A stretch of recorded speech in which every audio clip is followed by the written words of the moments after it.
And start recording. Hi, everyone. I'm Amber Westbrook with the South Carolina Arts Commission grants team. We'll have Kathy Lee joining us in a few moments. We also have our Deputy Director, Ashley Brown, with us today. And we are excited for our monthly coaching session. Today, we'll be going over the Collaborator feature. We have done that in some previous sessions, but today we're going to do a deeper dive. Let's see here.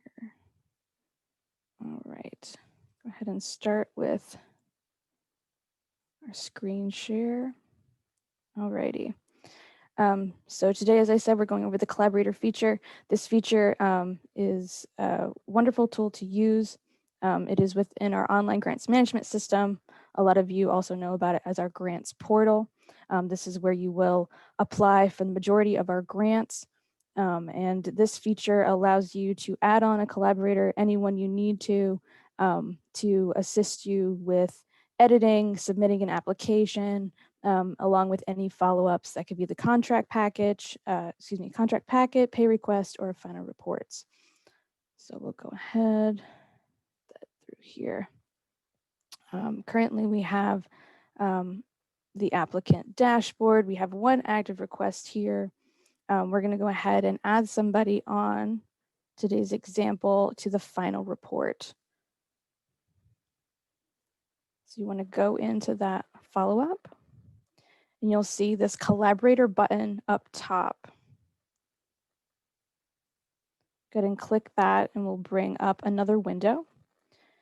Here, you'll see where you'll add the email address of the person you're looking to invite. And then also we have the permissions. You can give them the ability to just view it. They can also edit, and they can submit. Of course, permissions are up to you. You can also send them a message here, just letting them know you're asking to invite to collaborate on the specific grant that you need them for or the follow-up. Go ahead and use myself as an example today. All right. Just going to give myself some editing permissions. Let's see, we'll add submit. And then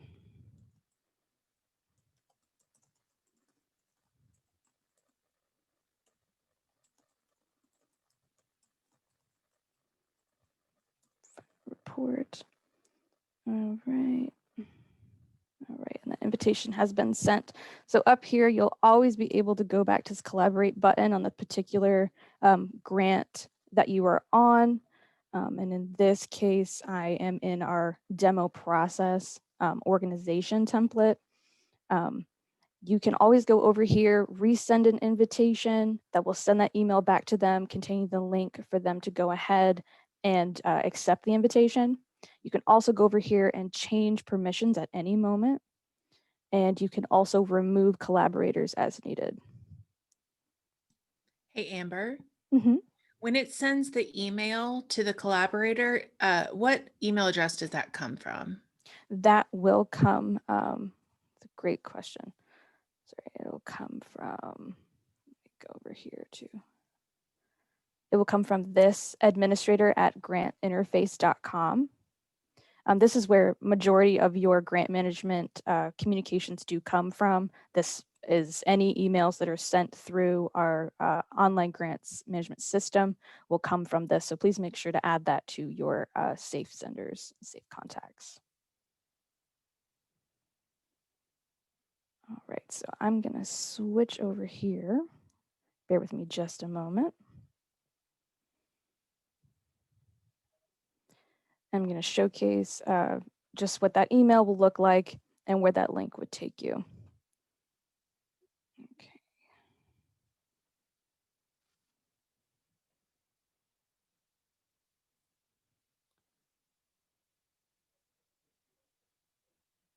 Alrighty. Okay, so just now showcase you, and you guys can all see the email screen. Oh, there we go. Love a good pop-up during a session. So here you'll see what the collaborator will receive.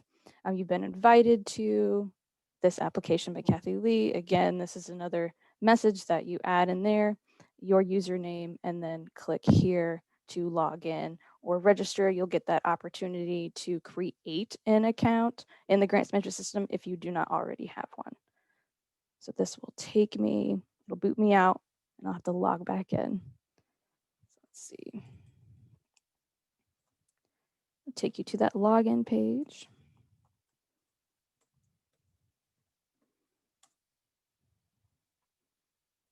All right, I'm just gonna change my role here to applicant. My dashboard will look a little different. Let's see here. Okay. Go ahead and bring this back over. There we go. Okay. So now we are on my dashboard. So it brought you to the login screen and I've logged in. You'll have 3 tabs. You'll see your active requests, collaboration requests, historical requests. So you'll want to go to your collaborator request. Let's see. It seems I've already been in here. One thing that will pop up here is a message, a tiny little bar that will have this blue accept. Once you click that accept, you'll be able to see all features of the application you see here. So you'll be able to view the application, any evaluation details, any previous follow-ups. This gives you complete access to that grant, including grant contract and any other specific documents uploaded. So here, because I was given access to the follow-up to make edits and submit, I'm able to access this follow-up. And I'm able to make any necessary edits. Scroll all the way down to the bottom. You'll be able to save and also have the option to submit.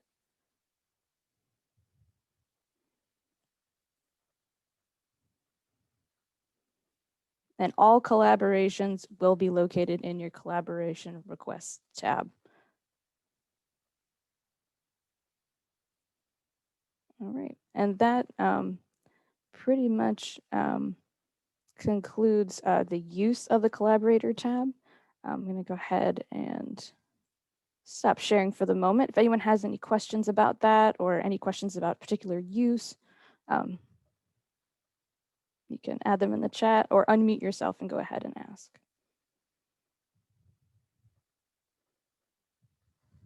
I know this one seems pretty self-explanatory. It's a fairly simple feature.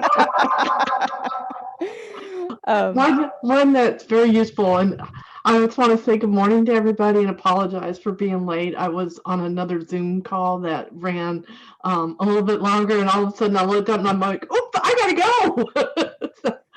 So welcome and thanks for joining us this morning. This feature is really helpful. I'll mention for grants coordinators, particularly in school districts. We also have grant writers that are hired by organizations. This one's really great.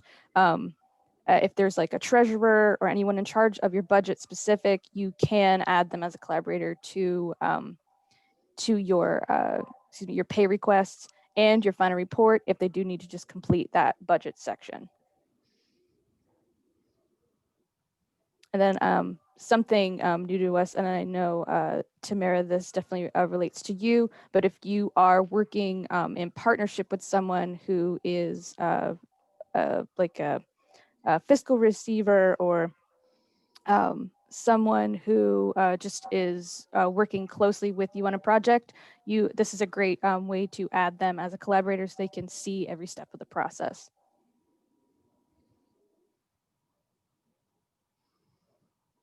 Alrighty, so I'll go into the chat. We do have a couple, let's see.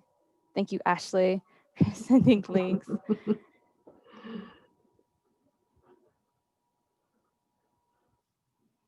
Awesome. My chat is loading. It doesn't seem to want to work for me this morning. I'm in there and I don't see any questions. I just think they're comments.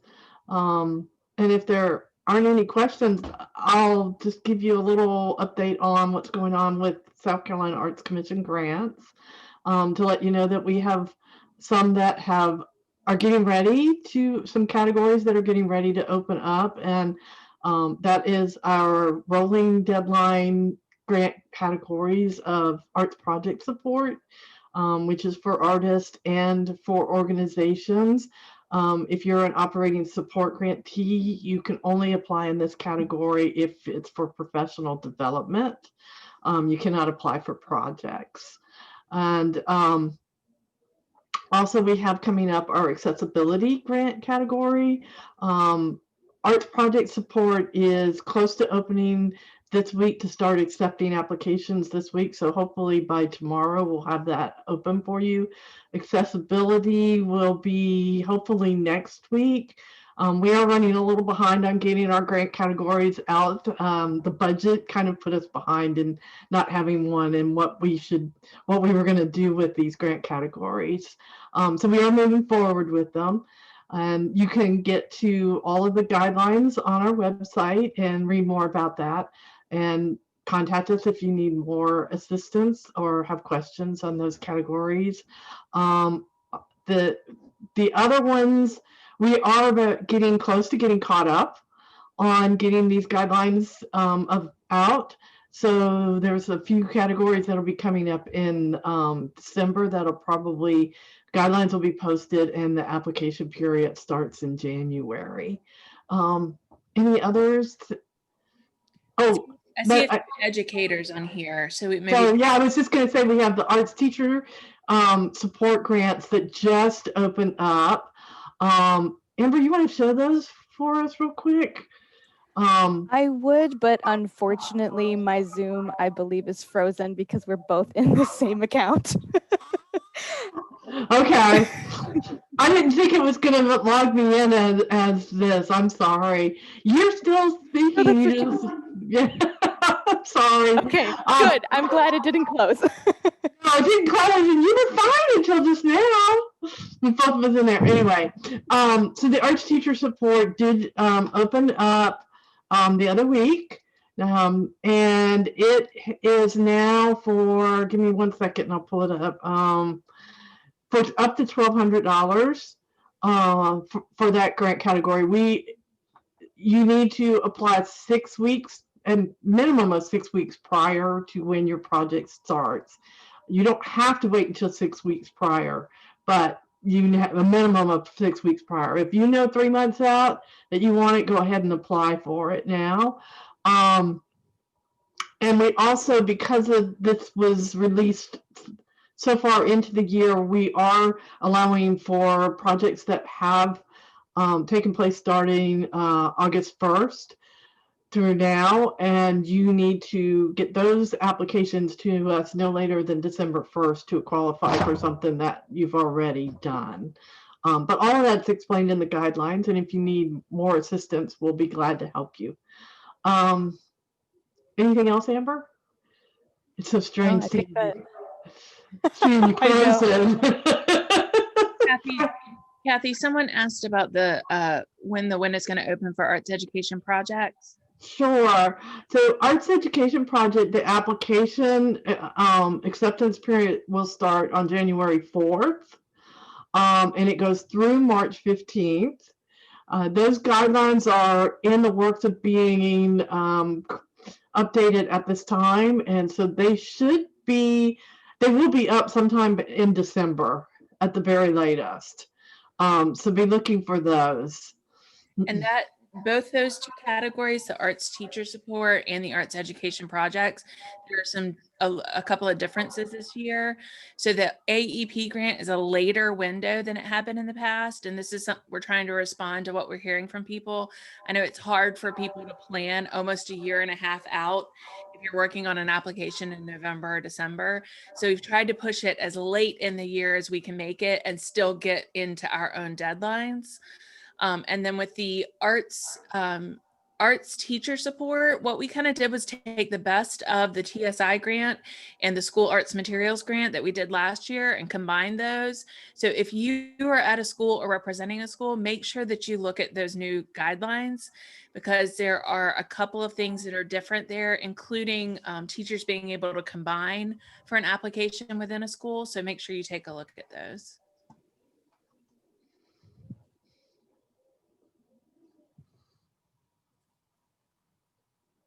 All right. Any other questions? Alicia, welcome. Hello. Sorry, I was muted. Can you still hear me? Yes, we can hear you. Okay, perfect. It looks like I am unable to do much on this side of things, but I'm glad I'm still here. There's nothing else I have to report. I think everything was covered fairly well. Thank you so much for joining us today. And I think if there are no further questions, I guess this concludes our collaboration feature. Okay. Let me just say that we will be downloading this video. We recorded it, and we will be downloading it, and we will send you out a link for all of those that are registered and have attended. So if you weren't able to catch all of this, or if you need someone else to see it, you'll be able to share that link, and they'll be able to watch this video. So Amber did a great job of describing and walking us through the collaboration feature. Thank you. It's one of my favorite features.